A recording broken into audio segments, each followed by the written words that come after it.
Hi! In front of me is Xiaomi Redmi Note 11s, and today I would like to show you how you can connect it through Bluetooth. First of all, go into Settings. Now you need to tap on Bluetooth and click on the switcher to activate it.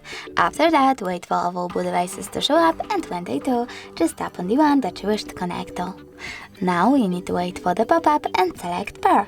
Then wait for this device to accept your connection request.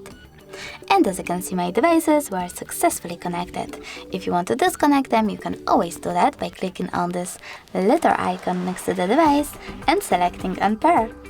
Thanks so much for watching. If you enjoyed this video, don't forget to leave a like, comment and subscribe.